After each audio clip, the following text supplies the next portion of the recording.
ये द्वारकाधीश जय महादेव तमे બધા સારા જશો। तो आज છે દશેરા અને મેં રાવણ બનાવ્યો છે, તો જોઈ લ્યો। આ છે રાવણ, મોઢા પણ છે, આનો એક મોઢો યોગ્ય છે ઓલી સાઈડ। આ ટેકા માટે રાખ્યું કે પવનનું પડે ને। આ તલવાર, પછી આ એનો બાણ છે, પછી આ એનો તીર અને ફટાકડા પણ ભરીને રાખ્યા છે આપણે। આમાં લવિંગ જાય એવું બધું। તો આપણે જઈએ આગળ, માંડવીને દેખાડું। આ આપણી ગુવા ભીંડા છે, આપણી આખી માંડવી છે। તો તમને ખજૂરી દેખાડું। ખજૂરી આગળ છે એટલે આગળ જ દેખાડી કે થોડીક છેટી રહી ગઈ। જો ઉવા છે ઓલી સાઈડ પણ છે, પણ એ વડી છે ને આ નાનકડી છે। વચમાં પણ એક નાનકડી છે, જે આના કરતાં નાનકડી છે। જો આ રહી ખજૂરી, હા।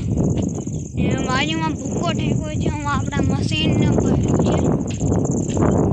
અહીંયા ભેંસ પણ થઈ છે અને આપણે ગાજર માટે ક્યારા કર્યા છે। અહીંયા 6-7 છે। જો અહીંયા સુધી છે। પછી અહીંયા આપણી લાઈનો પડી છે ગટર। તમને આમ મારી વાવ દેખાડું, નવી બનાવી। જૂની તો તમને જોઈ લીધી હશે। જૂની મેં પહેલાં બ્લોક બનાવતો હતો, હમણાં 7 મહિના છે નહોતો બનાવ્યો એમ બ્લોક, તો આજ બનાવું છું। તો જો આપણી વાવ છે, ટીંબા દેખાય છે ને 2-3, અને તમને પીપળી દેખાડું। અહીંયા છે પીપળી, આ હજી આ બે કોયરી નથી। જો આ છે ને એ કોરી ગઈ, ને હું આપણી વાવ છે। તો મળીશું પાછા નવા બ્લોગમાં।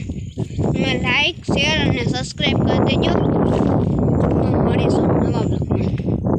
જય દ્વારકાધીશ।